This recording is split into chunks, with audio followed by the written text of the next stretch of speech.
So here we go. Of course, the topic of the day is the near-fatal assassination of the former president last Saturday. We can't escape it, and so we're going to lean into it a little bit with a friend of mine, John Cardillo, former NYPD officer and conservative commentator down in Florida. He's got a lot to say about this, and the question of the day reminds, is there some people who are advocating that this is some sort of false flag? Well, what's at issue here? Whose fault is this? Was it just incompetence? Was it planned? What is going on? And then Zach Vorhies comes in. He, of course, is the Google whistleblower. He was a senior software engineer at YouTube Google for 8.5 years. Google Leaks, the name of his book, A Whistleblower's Expose of Big Tech Censorship. And even he, I don't think, foresaw the level of censorship that the tech world would get into, except for X. So stand by. We will get into this topic in great detail. I'll be watching you at Restream and the Rants. Be right with you. Our laws, as it pertains to substances, are draconian and bizarre. The psychopaths start this way. He was an alcoholic because of social media and pornography, PTSD, love addiction, fentanyl and heroin. Ridiculous. I'm a doctor, for sake. Where the hell do you think I learned that? I'm just saying, you go to treatment before you kill people. I am a clinician. I observe things about these chemicals. Let's just deal with what's real. We used to get these calls on Loveline all the time. Educate adolescents and to prevent and to treat. If you have trouble you can't stop and you want help stop it, I can help. I got a lot to say. I got a lot more to say.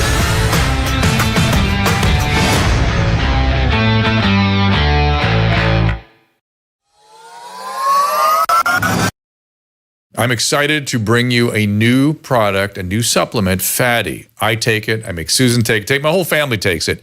This comes out of, believe it or not, dolphin research. The Navy maintains a fleet of dolphins, and a brilliant veterinarian recognized that these dolphins sometimes developed a syndrome identical to our Alzheimer's disease. Those dolphins were deficient in a particular fatty acid. She replaced the fatty acid, and they didn't get the Alzheimer's. Humans have the same issue. And we are more deficient in this particular fatty acid than ever before. And a simple replacement of this fatty acid called C15 will help us prevent these syndromes. It's published in a recent journal called Metabolites. It's a new nutritional C15, pentadecanoic acid it's called. The deficiency that we are developing for C15 creates something called the cellular fragility syndrome. This is the first nutritional deficiency syndrome to be discovered in 75 years and may be affecting us in many ways, and as many as 1 in 3 of us. This is an important breakthrough. Take advantage of it. Go to fatty15.com/Dr. Drew to receive 15% off a 90-day starter kit subscription, or use code Dr. Drew at checkout for that 15% off, or just go to our website, drdrew.com/fatty15. Very excited to be working with the Fatty 15 people. I've been aware of this product for a while on the research on cellular fragility and something called ferroptosis. I'll be telling you more about it. Follow me on social media. I'm a huge enthusiast for this product. The NR, like nicotinamide riboside, the fatty, these are really important things for longevity and disease prevention, particularly with our food sources poisoning us these days. We have to make some adjustments. Okay, so as I said, we're going to have John Cardillo in here, then Zach Vorhies. Caleb, if you wouldn't mind throwing up the schedule very, very quickly, I want to point out that I believe it's Joseph Fryman in here tomorrow. If you remember, he is one of the researchers. Oh, and Stephen Watson, who is the veterinarian behind Fatty. But Fryman has been doing really important research on the vaccine, and he now has the Hope Accord, and he's going to get me to sign it hopefully tomorrow. We'll see. Take a look. Dave Smith next week. Kelly Victory coming on back. I've been throwing Emily Barsh lots of good guests, so she will be no doubt setting that all up for us as we go. So John Cardillo, as I said, is an old friend. We used to talk to him all the time on my HLN program. He's a former NYPD officer and a conservative commentator. Let me get the particular where you can find John. You can follow him on X at John Cardillo, Cerdillo. And let's see. Let's just stay with that for now. John, welcome to the program. To see you, Drew. It's been too long. It has been a minute. Where can people hear you and see you going forward? My X account at John Cardillo, that you put out all of my content, I'll distribute through that. So that's definitely the best hub for it. Perfect. So your take, we've not discussed this. I don't know what you're going to tell me. Was this just incompetence and an unfortunate series of events? Was there someone, was there a sinister force afoot here? We're hearing now that the Iranians had an overt plan to kill President Trump. What do you think? Yeah, no, this wasn't Iran. This and the conspiracy theories about this being a deep state architected assassination attempt, driven by Biden and Mayorkas, that's sensational and it's glamorous, but that's not what happened here. What happened here in reality was an abysmal failure, an absolute breakdown in every step of the process. I've been writing that every link on the chain snapped, Drew. It wasn't the joint links, the critical ones. Every link snapped. So let's start with the glaring obvious elephant in the room, not securing the rooftop. And we'll get into some asinine things the director of the Secret Service, Cheadle, said about that. But let me put it in terms that'll resonate with you.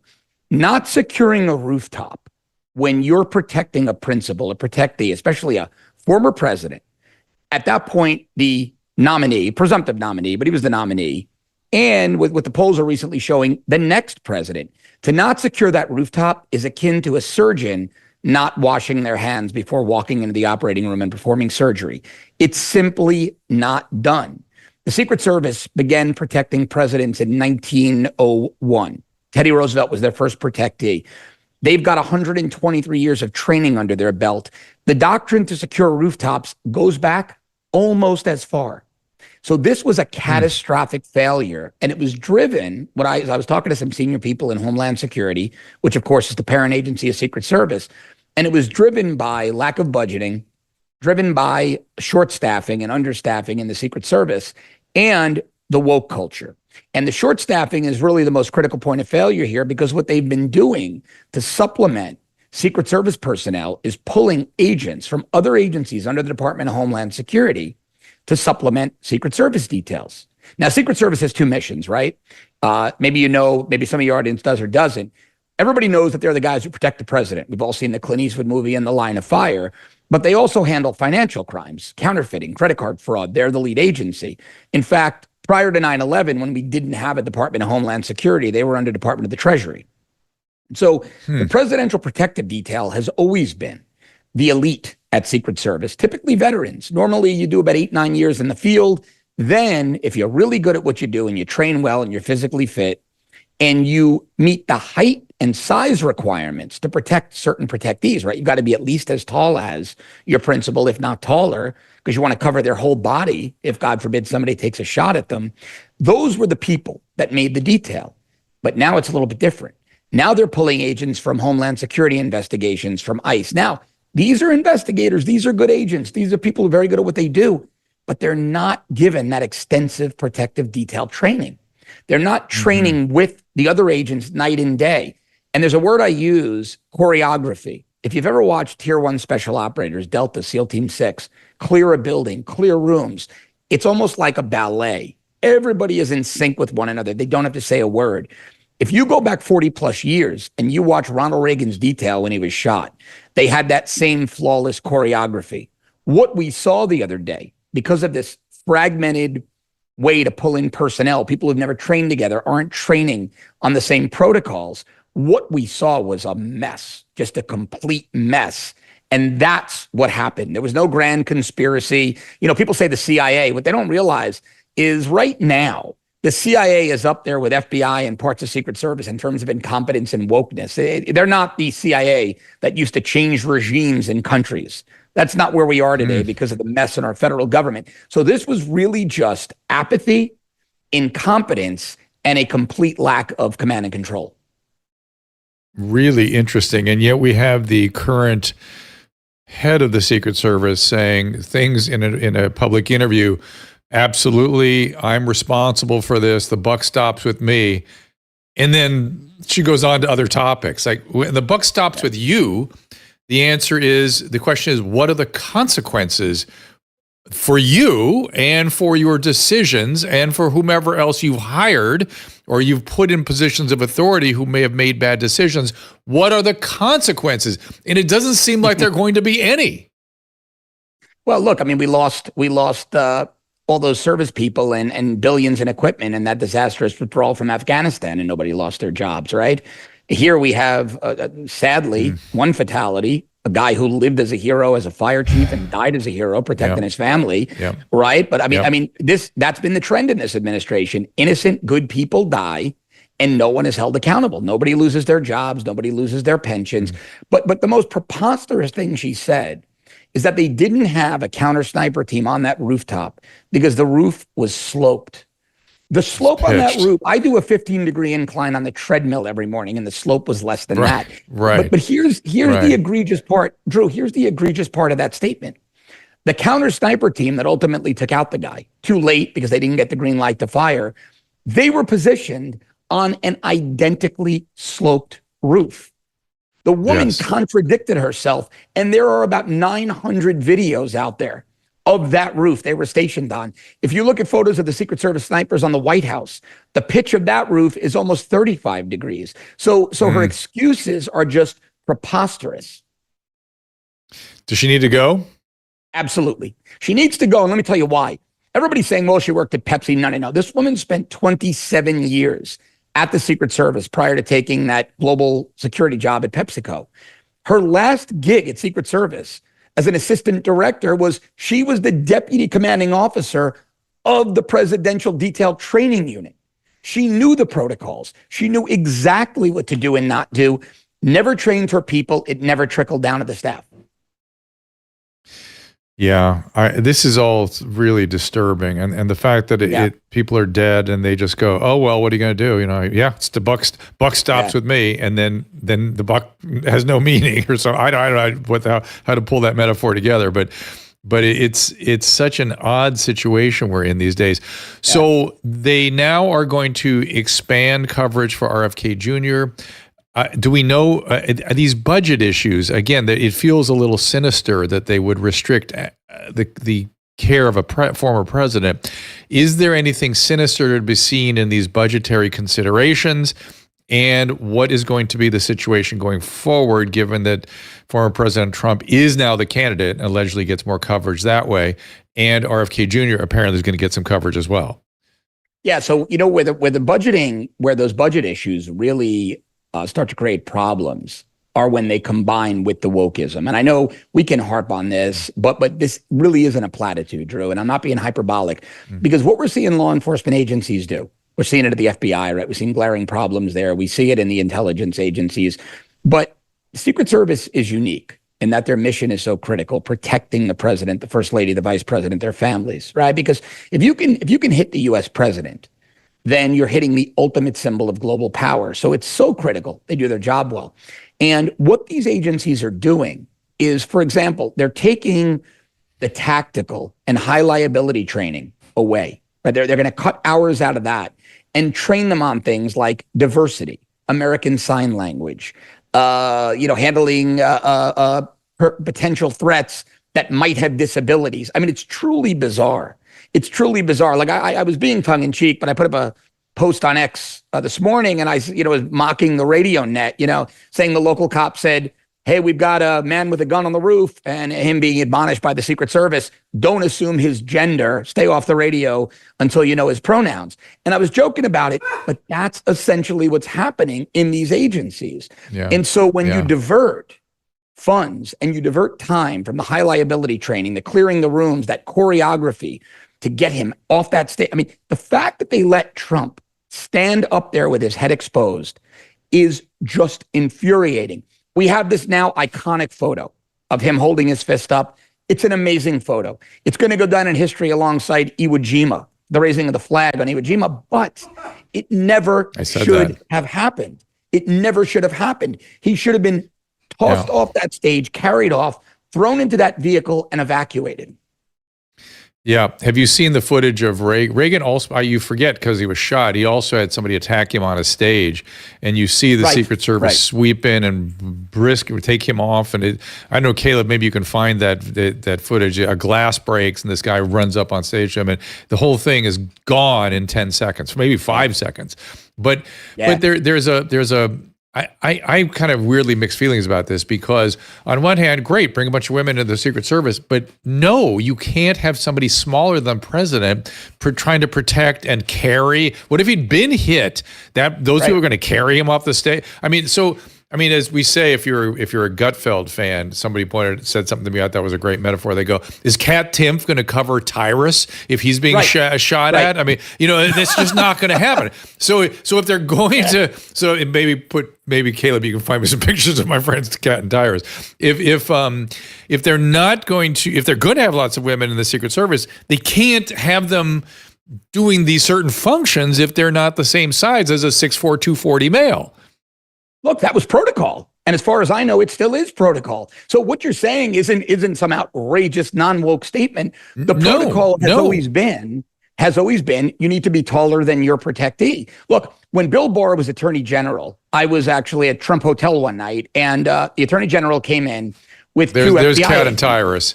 Kat weighs 105 pounds wet. Tyrus is God knows what. I don't know, 280, 260, 6'5". Come on, to be fair, those agents were pretty big. They were pretty strong. But they were, and they put themselves in harm's way. This is why I have mixed feelings about it. But they were not able to cover a 6'4", 240 male. The guy that tackled him did a full football tackle. Knocked his shoes off. But that's a guy. But the female agents. The female agents, you had the one who didn't even know how to holster her weapon. She was running around, then she didn't know, she couldn't holster her weapon without looking after 3 tries. Oh, yeah, I heard about that. And then but she was not. She was a DHS agent, right? She was not a Secret Service. She might have been Homeland Security Investigations, HSI, another agency. But the worst part of that was, if you notice, when she drew her firearm, she couldn't get it in the holster. She started flagging the backs of her teammates. She was sweeping them with the muzzle. It was just egregious, right? But it's always been so. When Bill Barr came in that night, he had a male agent, a female agent. But the female agent, who we wound up chatting with, she was a good 5'11". She was taller than him. She was fit. That's fine. Mm-hmm. That's fine. Yeah. But these women were a foot shorter than Trump. Well, listen, I promise to let you go at 20 minutes. Last question. Do you think they were testing? Oh, no, this isn't what I wanted to show, Caleb. That's the shooting of Reagan. Which again, I was a little disappointed that the Uzis didn't come out like they did when Reagan was shot. There were 3 Uzis like that. But no, when he's on stage, it's it's close up on his face, and a guy shows up on stage with him. Last question: do you think they rehearsed together? Did they just didn't adequately rehearse? That the ballet you're talking about, had it been rehearsed, or they just didn't even have the ballet, the choreography set yet? No, because they hadn't all trained together. That's not something you can do in a day. That's something that is repetitive. That to me, that I think is good. When the day is done, you're going to find that is a major shortfall. Absolutely. Forget, this is a video of what was happening and how close we got to a catastrophe there. My God, it's just breathtaking when you really see it happening. All right, John, listen, it's great to see you, my friend. We'll come down. Are you way down south in Florida now? Fort Lauderdale. We're down there a bit. Right, I'm come visit. 20 minutes out of Miami, wherever you are. All right, we'll visit you, my friend. All right, talk soon. Thank you, sir. Good to see you, Drew. Take care. You bet. Thanks, John. John Cardillo. Follow him on X, John Cardillo, John with an H, Cardillo. So our next guest, let me do a little intro so I can properly do my job. Zach, as I said, was a Google whistleblower. He wrote a book about it. The book will be up on the screen here in a second, I'm sure. He was a senior software engineer at Google for 8.5 years.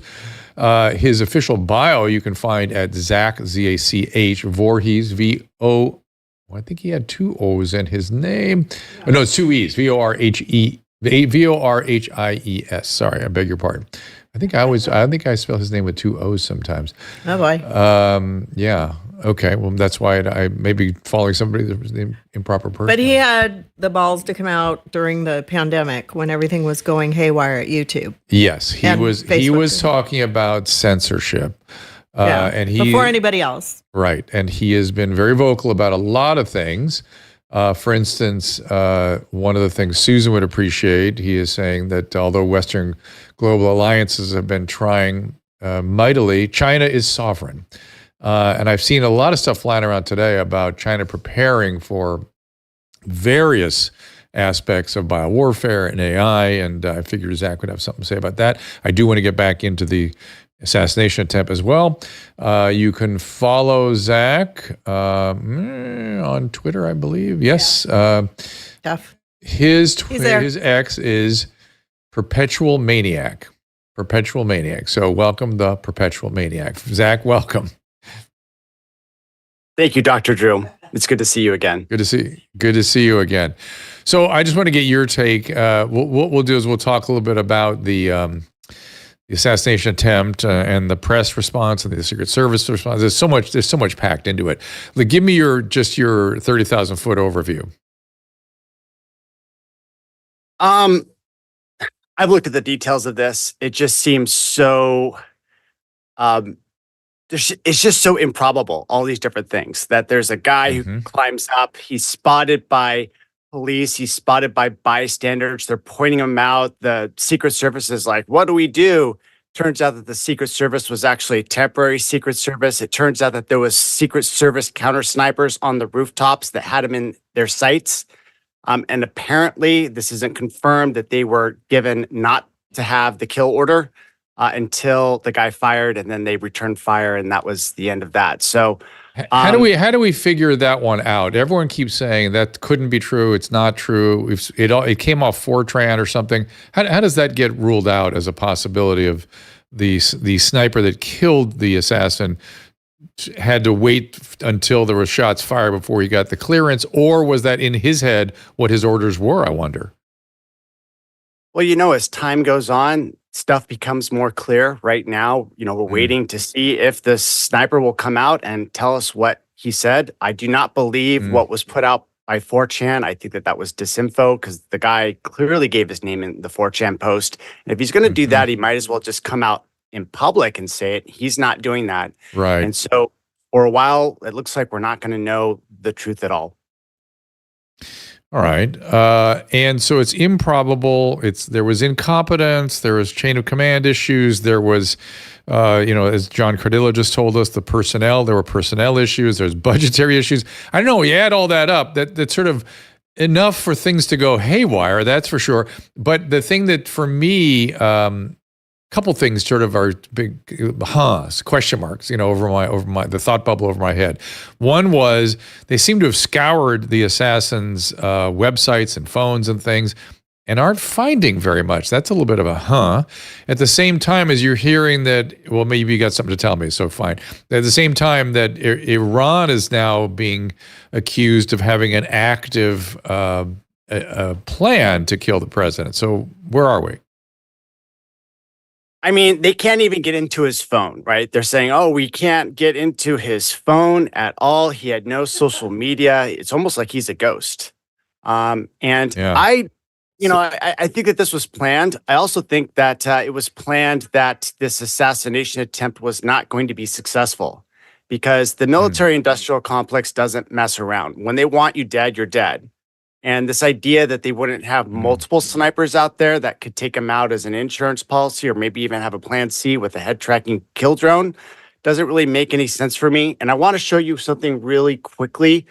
And that is that this was Reagan's map right after his assassination attempt. And so it went all red. I believe, and a lot of people won't agree with me on this, but I believe that the deep state is basically setting up for a second Trump presidency. Facebook last week said that they were going to unban Trump and allow him back on. And you see a bunch of these reversals across social media. So it's clear to me that they're opening up the door for Trump. They're clearly imploding Biden. There was that unnecessary debate that was way earlier. It was almost historic. They usually don't have debates until the nominees are chosen. And instead, they had it before the nomination, all the way in June. What's up with that? Why would they do that? There's a bunch of weird stuff around there. It seems clear to me that they're preparing the way for a second Trump presidency in 2024.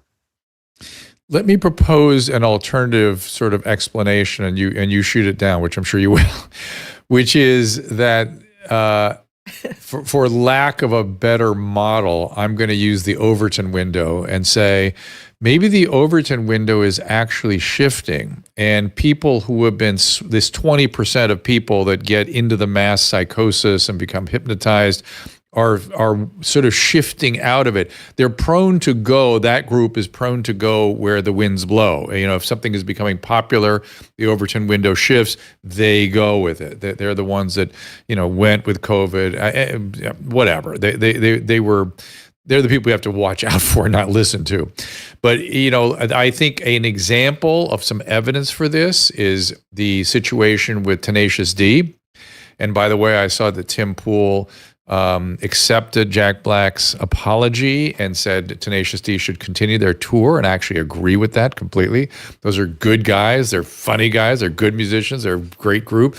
They got swept into this nonsense and were snapped out of their spell, of their trance, because of the reaction of people now that the Overton window has shifted. Hey guys, that's not cool anymore. That was cool 6 months ago. That's not cool.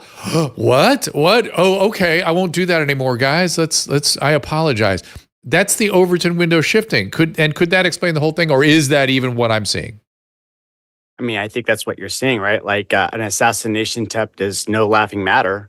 And, you know, these leftists are still making jokes like this is a, you know, universally accepted thing that Trump should, you know, get shot in the head. And there's a lot of people that are fans of Trump now. They've seen what the last 4 years have done with Biden. We've been brought to the edge of World War III.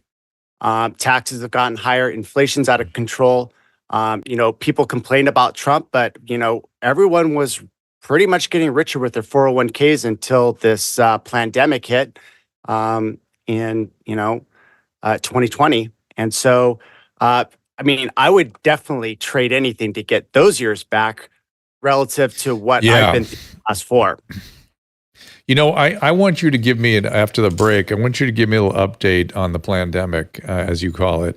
And it's been probably a year and a half since we've spoken, I think. And a lot of things have clarified themselves. A lot of thinking has moved in various directions. I want to get an update from you on what you think has happened with what we've learned in the intervening time. Caleb, do you want to show that video now or after the break? Yeah, I can go ahead and show it now because it's applicable to what you guys were just talking about, where it's one right, side so seems let's to finish act this like, conversation. Yeah. So this is a bigger time. You know what? No. We're going to do it after the break. We're going to you can even roll back in with this tape, and I have some things to say about it. Because here we have the President of the United States getting on air on Sunday and going, cool it, everybody, cool it, everybody. Then the next night with Lester Holt goes, well, he's a threat to democracy. What am I supposed to do? How can I cool it if this guy's Hitler? I'm like, oh, for God's sakes. So, okay, we're going to take a little break. Zach Vorhies is here with me, and don't leave. We'll be right back, and pay attention. These are all people we support. Joint and muscle pains are exhausting and frustrating, but I've got a over-the-counter medication I want to introduce you to that provides great relief using the power of, check it out, chili peppers. Capsidin is made with a proprietary formula that contains no non-steroidal anti-inflammatory agents, no opioids, no anesthetic or steroid, nothing, no chance for addiction, no side effects, no chance it's going to interact with other medication you might be taking. Capsidin contains capsaicin, which is the substance in chili peppers that burns your tongue. That gives you that burny feeling. And of course, I've recommended capsaicin creams to patients over the years, but other capsaicin creams burn your skin. That's what makes capsidin so unique. In clinical trials, capsidin has actually been demonstrated not to burn. I've been using capsidin to relieve my pain in my hands and my wrist from carpal tunnel syndrome and arthritis. The results have been amazing. I use it every day during my show, and I highly recommend it. Get the pain relief you need from various sources, even backache, sprains, bruises even. Order now at capsidin.com/Drew to get a 15% discount plus free shipping. That is CAPSADYN, capsidin.com/DREW. Many of us have not gotten over COVID. I'm not talking about the virus itself, but the response. We were flabbergasted about what the government could do to us. There is no telling what they might pull next time, and it's looking more like there will be a next time. So we all have to be what I call rationally ready. That's where the wellness company comes in. TWC is about access to physicians via telehealth, access to potentially life-saving medication. Years ago, having access to medication and telehealth might have seemed crazy, but now it seems crazy not to. Now, with claims that gain-of-function research have been done on the bird flu, I urge everyone to take control of their healthcare with the help of the wellness company. Go to drdrew.com/TWC for 10% off all their products, including the 4 medical kits, each of which has a different purpose. And we've added Tamiflu to one of them in case the bird flu does become a problem for humans. Be rationally ready. drdrew.com/TWC for 10% off. Of course, I'm a fan of the healthy aging supplement True Niagen. I've been taking it almost for a decade myself. This supplement boosts NAD, which your cells need to survive properly metabolically, and it goes down as we age. It does so with a nutrient called nicotinamide riboside, or NR, specifically patented form of NR called Niagen. It's the most efficient and trusted NAD booster. NAD can also play a role in reproductive health. Boosting NAD is recommended with prenatal vitamins for women over 30 looking to start a family. Here's Dr. Amy, also known as the Egg Whisperer, a highly influential specialist in this area. That was when I said, this is amazing. I need every single person going through fertility to take it.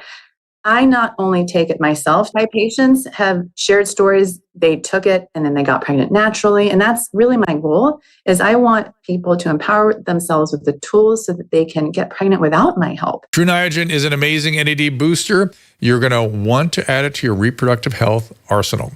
And of course, it's in our family of Dr. Drew sponsors. Go to drdrew.com/True Niagen for 20% off your order. That is drdrew.com/True Niagen. Enter Dr. Drew at checkout for 20% off.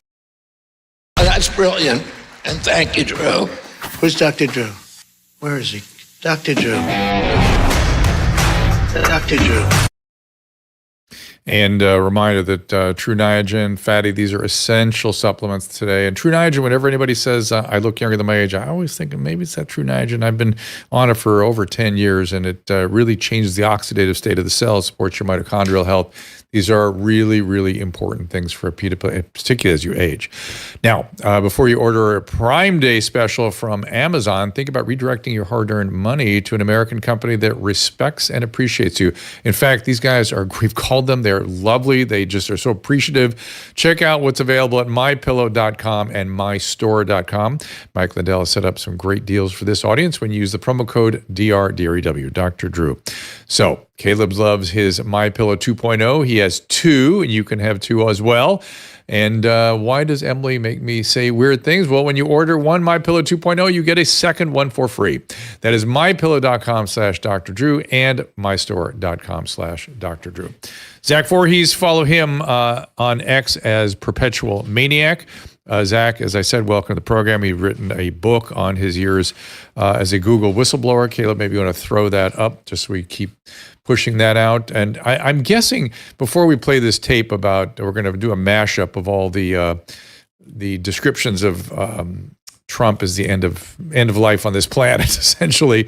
Was this period of censorship in COVID? Is that primarily what you were documenting, or were there other censorship in the Google Leaks book? Basically, it was the unleashing of an AI censorship weapon called machine learning fairness. And it was something that Google was hiding from the public. They put out this sort of program called Project Dragonfly that was supposed to be censoring the Chinese. And then that's actually how I started digging into this thing, because I was like, what is Project Dragonfly? Turns out that was a ghost project. There was no trace that thing even existed, but there was this huge thing called machine learning fairness. And as soon as I saw the name, I said, if I was a totalitarian, I would call it something warm and fuzzy like this. And as I started to dig in, I started to realize that they were classifying objective truth as something that should be algorithmically unfair and filtered out by their algorithms. And so I realized that if this were to be completely unleashed and the public didn't know about it, it would be the end of democracy. So I decided to sacrifice my career and let the public know. And I did that through Project Veritas. And yet, they have unleashed all that. The various companies have unleashed maybe more and worse things on us in the name of this, let's call it what it is, a totalitarian overreach for our safety. And I have an apology to make, by the way. I've been saying for a while that the Robespierre's committee that perpetrated the terror during the French Revolution, all the heads that were chopped off on behalf of his committee, I kept saying was the Committee for Public Safety. I was looking at it yesterday. I thought, oh no, it's not the Committee of Public Safety. It's the Committee for Public Health and Well-Being. And it's like that is the excuse that totalitarian governments use to do horrible things. And that's exactly what happened in this case too. Yeah, absolutely. I mean, it's funny they called it Project Dragonfly because everyone's like, "Ooh, that's scary. It's a scary insect, right?" And it didn't even exist. But the whole thing was, way a way better name. So let's talk about what happened here with the rhetoric. In a second, we're going to play a mashup of some of the rhetoric that people were using. I haven't seen this yet, so I don't know what's in it. But I did see a president get on the horn, get on the airways Sunday night, and say, "Hey, we got to turn this down. Everybody's got to turn this down. Everybody."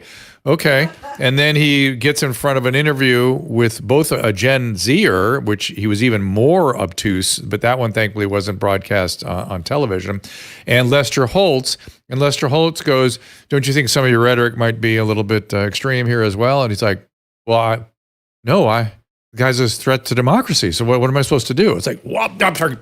Okay, if you were a time traveler and you could go back to 1935 and meet Hitler in a room, you would try to kill him. And there are people that are goofy today that if they're thoroughly convinced that this is Hitler, they're going to go do, or at least try to do something. By the way, I read something on the Restream. I don't know if this is accurate or not, that they found a shooter outside the Republican National Convention. Please, let's get that confirmed if that's true. But let's watch this mashup, and then Zach and I will talk more about the... I said, no. I said, if we were in high school, I'd take you behind the gym and beat the hell out of him. I will go and take Trump out tonight. Too many see the protests as the problem. Please, show me where it says that protests are supposed to be polite and peaceful. Go to the Hill today. Get up in the face of some Congress people. And if you see anybody from that cabinet in a restaurant, you get out and you create a crowd. And you push back on them. And you tell them they're not welcome. Running away from Donald Trump, I think you need to go back and punch him in the face. When they go low, we kick. There needs to be unrest in the streets for as long as there's unrest in our lives. They're still going to have to go out and put a bullet in Donald Trump, and that's a fact. You're going to have to put a bullet in him. And I would argue that even that stuff you could dismiss as rhetorical excess. But the actual imagery and the implication of him being Hitler repeatedly, when it's on the cover of magazines, that implies you have a moral obligation to do something to that man. Zach.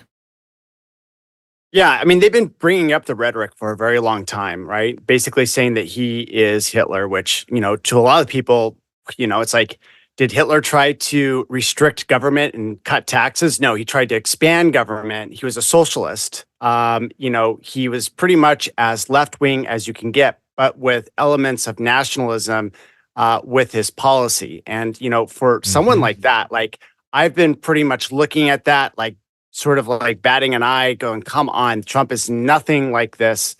I don't necessarily like the guy, but I don't think that he's nearly as bad as they make him out to be. And so they've been doing this rhetoric for a very long time, sort of like pre-programming the people that this is the worst thing that could ever happen. And now we get into the state where, he takes a bullet to the ear. And all of a sudden they're doing the rug pull. They're saying, oh, we got to like tone it down. We can't say all this like bad stuff because, we'll open up our society to assassination of our leaders. Today it was Trump. Tomorrow it could be Biden. And so this really paves the way to allow Trump to not be criticized with the sort of rhetoric by the left as he has been exposed to over the last 4 years. And yet Biden is, although he didn't bring up Hitler, went back to threat to democracy, threat to our life as we know it, end of the world. He's still, I'm worried that his people may be urging him not to do that But if indeed he has significant cognitive change, it's difficult for him, if this is true, to learn new material, and he will fall back on overlearned material, things he said 1,000 times before, which is a very characteristic thing of minimal cognitive change and dementia. And I'm suspicious something like that may be going on. Right. And there's this implosion by the left right now, with, Biden clearly showing that he has cognitive decline, probably early dementia, getting out there, messing up, basically saying a word salad. It's the implosion of the left. And now they've taken the teeth out of their rhetoric. And so I think that there's going to be a Trump presidency in 2024. I think that this is a really good thing because the Western Global Alliance needs to change course. And the reason is that it comes down to energy. China is laying down coal. They're laying down new exotic nuclear technologies to vastly improve the supply of energy. And the reason is because China is in it to win it in the AI arms race. And if we don't catch up, we're going to just be history. Fusion too. I really feel like that's the other place they're putting their energy, and that's brilliant, right? I mean, energy is everything. It's security. It's economic, everything. If you can really solve that problem, and they are not renowned for sharing their technologies, and yet they are renowned for stealing whatever they need to get those technological leaps that they want to get. Yeah, and there's a bunch of exotic fission technologies like fast breeder reactors, thorium, which breeds its own uranium-233, which is then able to produce vast amounts of energy. You could say that we've been stuck for half a century with old technology that is expensive, highly regulated, could produce plutonium, and these newer fission reactors do not produce nuclear bombs, but they do consume, instead of 1% of the energy, 96% of the available energy in its fuel source. And so we've had this sort of thing where the future of energy has been suppressed now for 50 years, and China, being, as far as I can see, a sovereign state, has said, you know what, we're just going to not go that way anymore. We're just going to ignore the West. We're going to produce all the power that we need to win this AI arms race. And, I think that this climate change thing where we have to use solar panels and wind to have a subsistence energy supply, I think that's going to go out the window. I think that, the Western Global Alliance is preparing to have an order more magnitude of power generation that's going to come online in the next decade. We have to. These models that we have for artificial intelligence requires more and more power just to double in size. I mean, it's not like you put down double the power, you could have double the size of the AI models. It's like, to get a doubling of the AI models, you have to put down 4 times as much power. And whoever has the biggest models, whoever has the biggest when models, I see I get it, but when I look at the political wrangling going on in France right now, I see no evidence that they're going to give up their climate philosophy, what should we call it? Climate. I don't know what it is. It's not science right now, but the left there is refusing to form any coalitions with anybody unless they go full throttle on that. So it's like I don't know. I'm hopeful that you're right. It sort of almost has to be right. I mean, there'll be forces at work here that force things in a certain direction. Let's give me your update, if you don't mind, on COVID and what you have learned since we last spoke. I think we were sort of barely hinting at lab leaks. I'm seeing a lot more chatter about bioweapons now and about antidotes. And now we have bird flu on the loose, which to me seems, if it does break into humans, it seems to me they must be manipulating that virus. What are your thoughts? Well, let's get to the most important thing yet, which is, are we going to have a bird flu pandemic that is going to hit right in time for the election? And my analysis on this is no. And the reason why is because if they were going to do that, they would have already kicked it off. They're not having really important conferences like the Event 201. There is a conference coming up, but it's not being sponsored by the bad guys.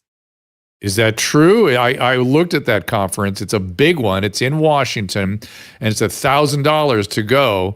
Is that the one you're talking about? Yeah, I believe so. And when I looked at who was sponsoring it and who was talking about it, the Event 201, which is the reference that I'm using that preceded the COVID pandemic, It was sponsored by Bill Gates, the WEF. It basically had a who's who of all the bad guys that were, talking. When I looked at this new conference coming up, I believe it's in October, it was basically people that I've never heard of before, looking like they were fighting for relevance. I looked at that and I said, this doesn't seem like something that's being funded and pushed very strongly by the globalists. And so I don't think that's good to hear. It's good to hear, except the agenda looked identical to some of the globalist ideas. And I thought to myself, well, certainly they're going to have their promotional booths, Pfizer, Moderna, who knows from the whatever disguised World Health Organization. They will be there. But I agree, I couldn't find any evidence that they were putting money into it, at least in a public way. Well, keep in mind that there's usually a conference every single year about some sort of pandemic risk and planning. And so if you're saying, well, it's going to happen again this year, well, it happened pretty much every single year. The difference that I've seen is who is attending this conference. And I don't see the classic group of bad guys. Okay, so, that is good news.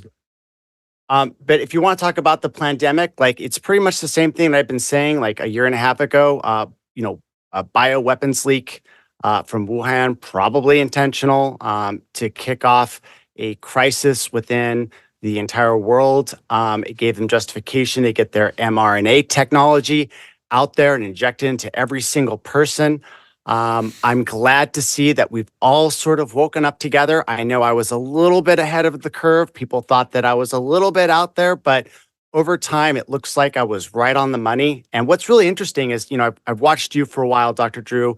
I've watched like Jimmy Dore. And what I've noticed is that it seems like there's this pattern where the podcasters are all shifting from the left. I won't really call you right-wing, but it's more like you're not leftist. You're not buying into the collective narrative that the media is shoveling at our faces. And there's a lot more critical thinking that's going on. And I think that we're all a little bit more skeptical. Like we just had an assassination attempt and you've invited me on to talk about, what are the possible alternative theories that are out there. So I think that that's a really good sign. I love all of the critical thinking. I think that that's very healthy for a democracy. Yeah, I agree with you, and it's slow and subtle, so it's hard to remember. I was talking to Adam Carolla this morning about it, and he said he reminded me of an interview I had with Barbara Boxer and her daughter, and I was asking about charter schools and vouchers and stuff, and they gave me a non-answer essentially, like, "Oh, the 1980s are calling, Adam, to tell them to revisit some more modern ideas than vouchers." And today, when I hear that, when they divert in these ridiculous ways, I have a physical reaction. I have like disgust meets anger, and I would never sit with that. And at that interview, which was 10 years ago, I was like, okay, well, next question. No. Also, as far as the press goes, I don't believe anything from any of the press ever. I don't know what's real and what's not. I've gotten completely all the way into skepticism on all fronts, in all sources, at all times. Now, I can be convinced of things. I can be persuaded of things, and I look in all regions for sources to try to understand what's going on. But I don't claim to trust anybody or to have arrived at a conclusion. Like, look at the assassination attempt. You've given me some information. I'm going to think about it. Maybe, I don't know. And by the way, I used to think of you as kind of a COVID radical. Now you seem like, sort of a COVID moderate. That's just sort of the evidence that's coming in now. Yeah, pretty much supports what you were saying. Yeah, it's like the Overton window has now expanded so much that I don't even know where the edges are. Right? It's like we're pretty much willing to accept and consider anything as a possibility. Zach. Yeah. Zach, do you still believe viruses are real? Yeah, of course. Okay, so see that now that's where the window has moved. Now there's people that it's not like they doubt that the moon landing ever happened. They doubt that the moon is even real at all. Like it's moved that far. So you've turned into the center now. Well, I have some medication to help those people. I think it might be time. But But if you are all the way detached from reality, which by the way, I can't blame them for being, that's not a good place to and be. hey, You've maybe it's a good thing. Somewhere. Like, notice what you just said, Drew. It's like now you question everything that the media says, where before the pandemic, it was very different. I think a lot of people are doing that same thing. So cheers to them. I do have a quick question for Zach about that, though. Go ahead. I'm curious, like on that same line, about the people that are trying to push the idea that it's a false flag attack or something that was orchestrated by, Trump's own people.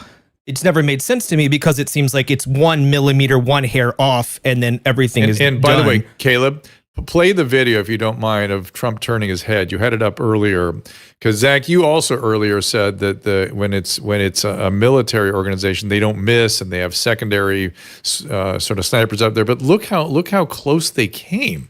This is actual footage of the bullets going by his head. That's what was supposed to happen. He turned his head, boom, and he stayed there for 3 bullets. 2, that's the one that hit his ear, and 3. Wow. Yeah. I never saw that. No, it's crazy. It's super duper crazy. Maybe that's the one that hit his ear. I mean, this is an AR-15 bullet, right? Like, it's an going to really graze rifle. his ears or going to blow it off. Yeah, it's a good point. That's what made me question. That's the only thing I've questioned is what he just said is about an AR-15 bullet going that fast would like blow off parts of the side of his face going at that speed that close. That seems to be the expectation. Maybe it wasn't the bullet hitting. Maybe it was just the air being blown by that tore his ear. Might not have been the bullet. Look, have you seen the injury that they showed on the media? I mean, it looks almost like he took a BB right here where the ear attaches to the upper part of the head. Mm-hmm. And it doesn't like if it was a near miss, what I would expect is that the outside of the ear would have been blown off, but it looks like he took a BB right here and that he's got a cut. And so I can't really be able to rectify what they're saying on the narrative with the pictures that they're showing on the media. None of this makes any sense. And I don't pretend to know exactly what happened. The only thing I'm pointing out is that this is a magic trick. And what do you make of there are people saying that something, is a fragment and something erupted from something else. And those are all possibilities, I suppose. But what's going on with the perpetrator? What do you have a theory about him? Perpetrator? I mean, he's just some patsy. There's no information about him. Apparently he was a ghost. Yeah. He had no social media profile. Like, everyone's got a Facebook or an Instagram or a Twitter or whatever. And we don't have any information about him. The FBI couldn't get into his phone.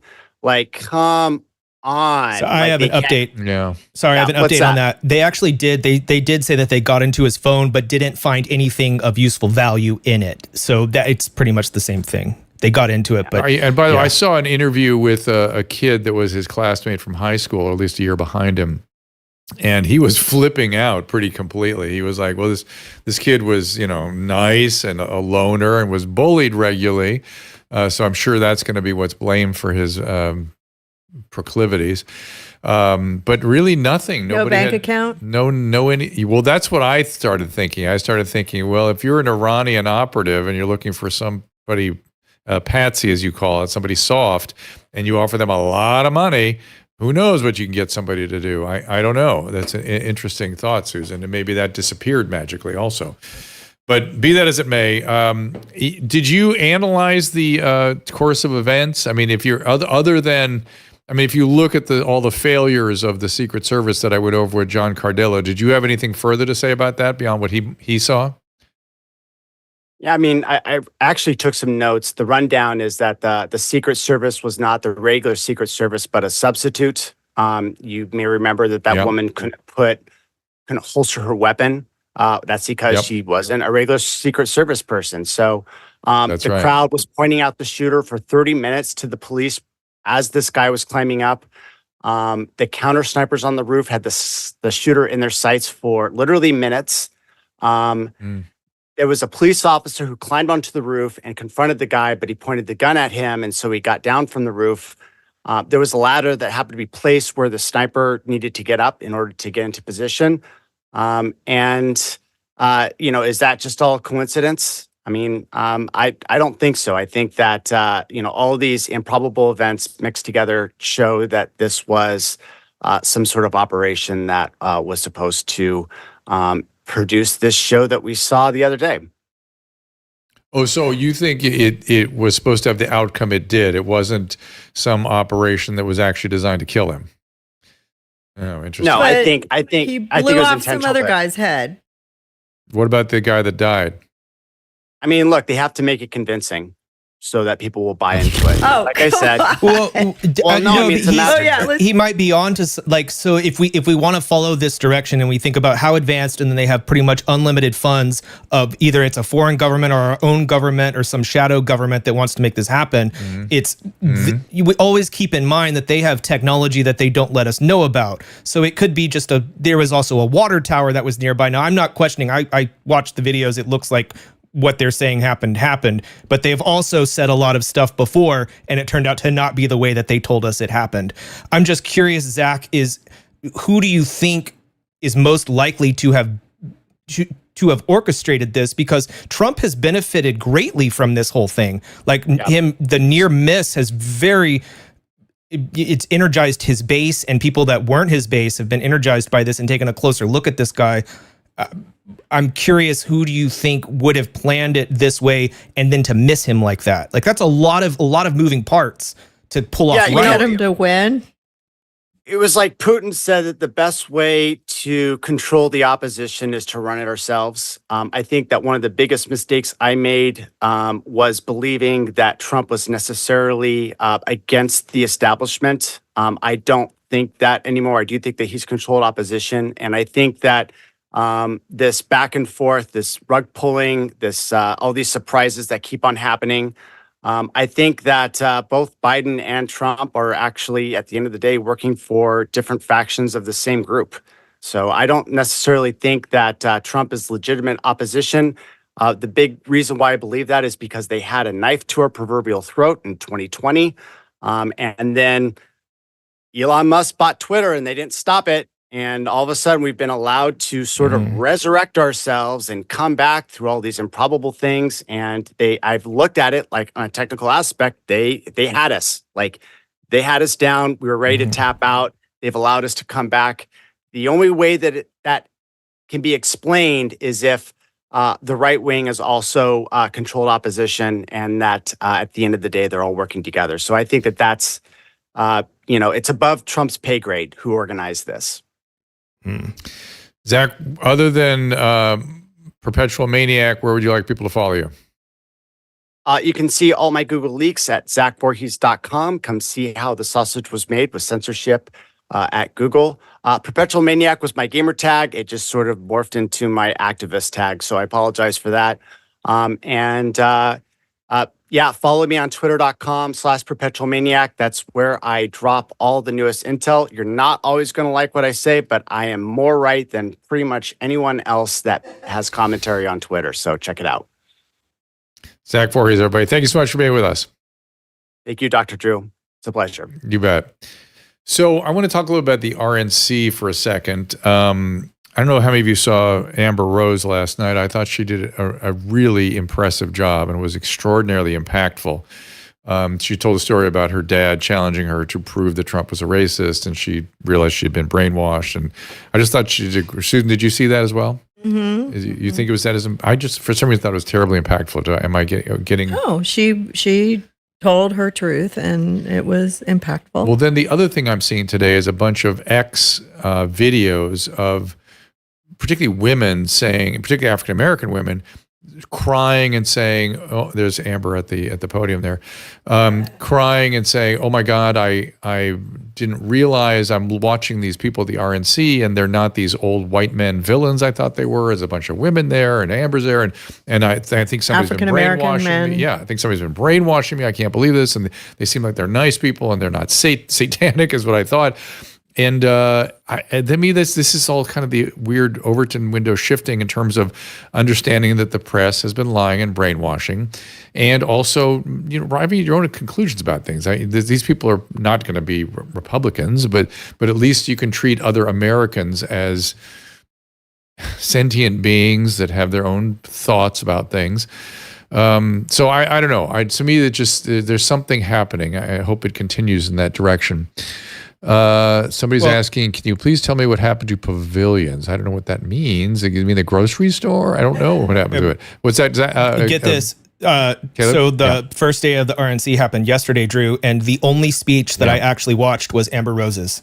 I looked it up because I saw it trending on Twitter. I went and watched it, and it felt very moving to me. So think about that. I watched this political stuff all day prepping for shows, but the only speech that I actually took time to watch all the way through was Amber's. I think there's a lot of other people that are doing the same thing just out of curiosity to see, why is Amber Rose at the RNC? I think she's going to convert a lot of votes. Well, not only is it odd or curious that she was there, but her delivery, it is not, listen, I was watching, I was thinking to myself the whole time, like David Sachs is a guy I know, and he's a brilliant dude, and his speech was packed with stuff, but it didn't have the same natural quality and impact of just delivery that Amber had, even though her speech was not nearly as packed with material. And I thought, man, it's got to be so hard. Think about it. You're standing in a stadium with people yelling and screaming and talking, and you have to get up there and deliver something that punches. It's a big job. And knowing that you're walking into a room of people that before she converted over to this side, all of these people pretty much hated her and thought that she was one of the worst personalities on television. They all looked down on her. Is that true? Oh yeah. Oh, a lot of people. Everyone. Go look at the commentary. Look at the commentary that's happening afterwards on X. It's all like half and half. Even the people attacking Harmeet Dillon after that as well. It's like a half and half. Did Harmeet speak yesterday? She gave a benediction, a Sikh benediction. And because it didn't really fall in line with the Judeo-Christian stuff, then a lot of the people were like, oh, the RNC has fallen and all of this other nonsense. When it's like, a lot of the people defending her were like, look what she has sacrificed her career for this cause. Oh my God, she's done so much. She was on this show. She's amazing. She's a real fighter. But if you're not familiar with her, then everyone just wanted to complain. But these are the type of fighters that we need. If they want to get votes, they got to bring these people in. And when you say pavilions are outdoor concerts. Yes, I know what a pavilion is, but did something happen at a pavilion? Not was that a pavilions? I just find it interesting that Carrie Lake is speaking at the RNC right now. Whatever Zach said, friend Carrie Lake. It kind of I don't know. I just, all this conspiracy stuff really bothers me. I think that this guy was quick on his feet. He was wearing an outfit that matched the building. He snuck up there. They didn't get the information to him fast enough, and he was just not a great guy trying to kill the president. So, you can think that it was planned. I don't think anybody would plan to do a miss like that. Yeah. And they wanted to shoot his head off and behead him in front of America.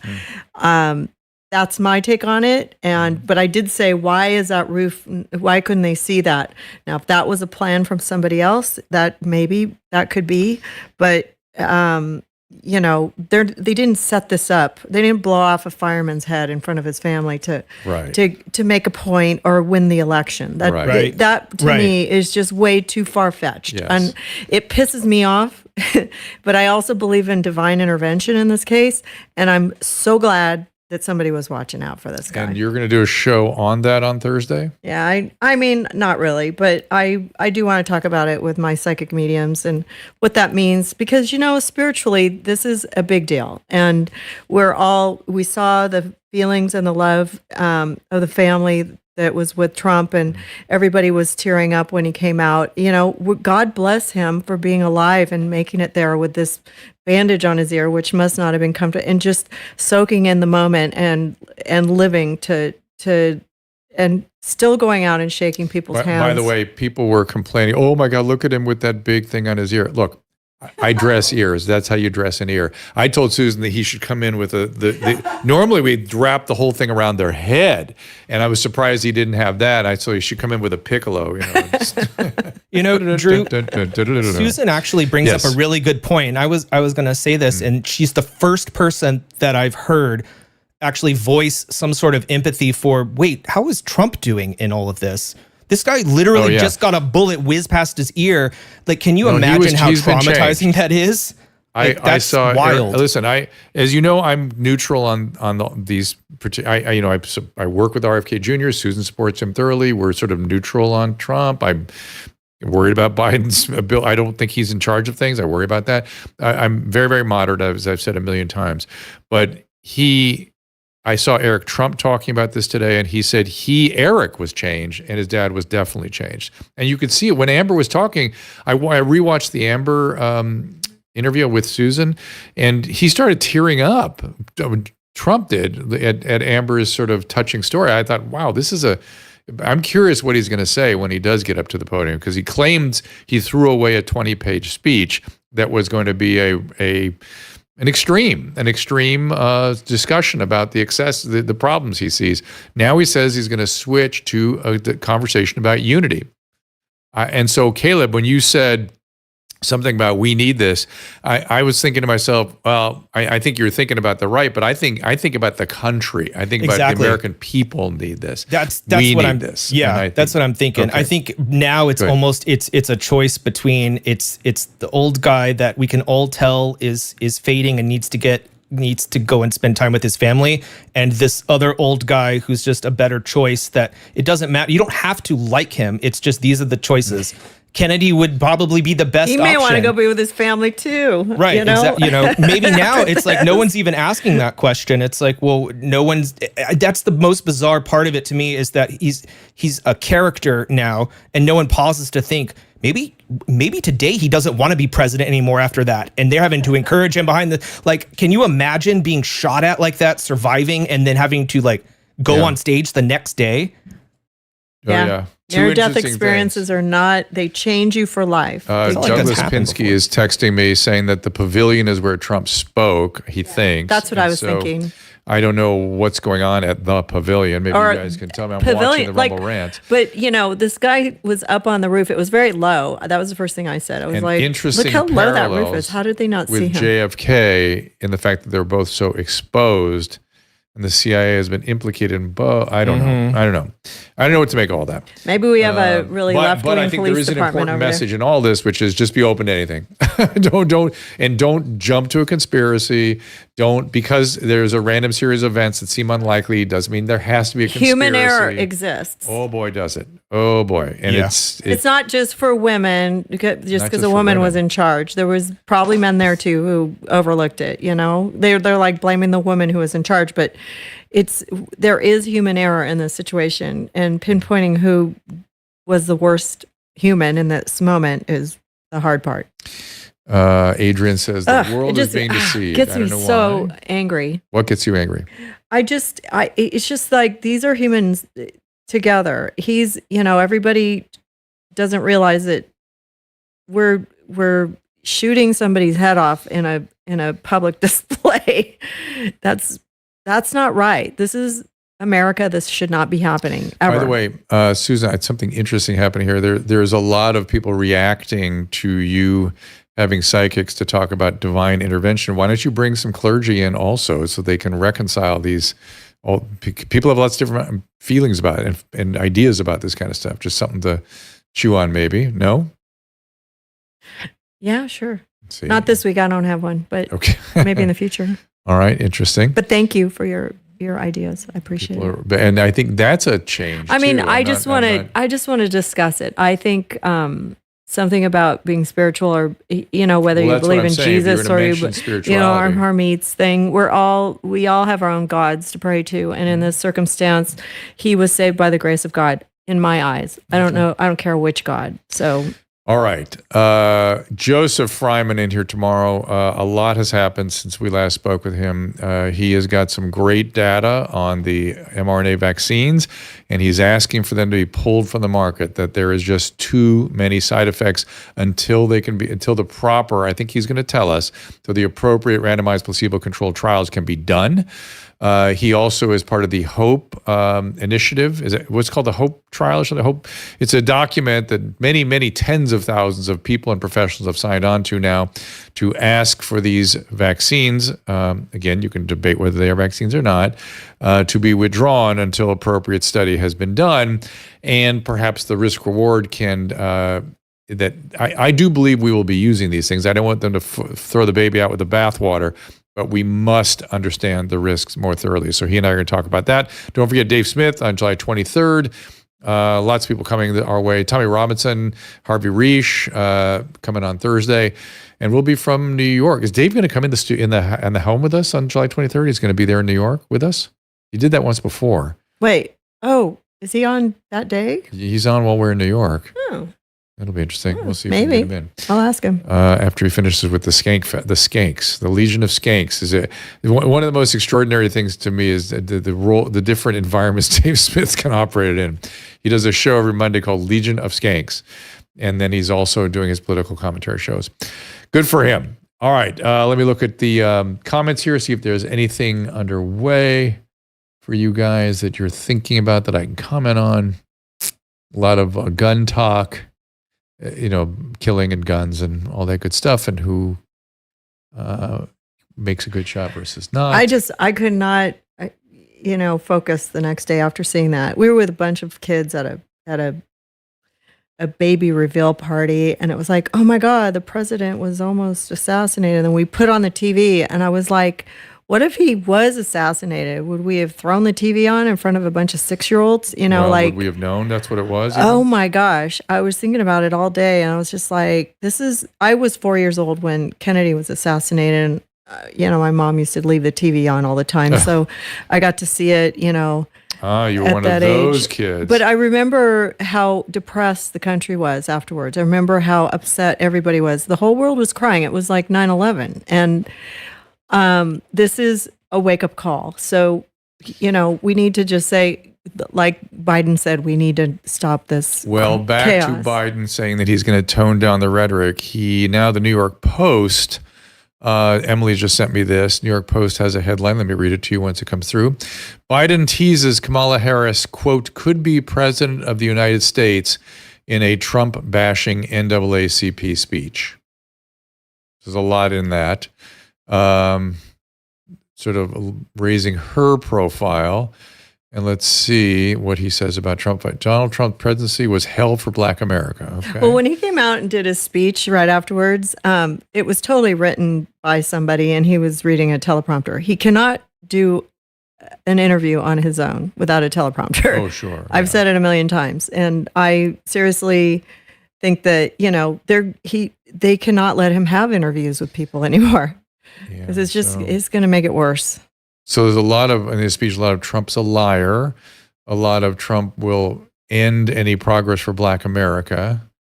And there you go. I think that's the direction they're going. And also the national ban on abortion will be a big issue as well. So, all right. So tomorrow, 3:00, Joseph Fryman in here. We appreciate you all being here. We appreciate our guest today. And we will see you tomorrow at 3:00 Pacific time. Ta-ta. Ask Dr. Drew is produced by Caleb Nation and Susan Pinsky. As a reminder, the discussions here are not a substitute for medical care, diagnosis, or treatment. This show is intended for educational and informational purposes only.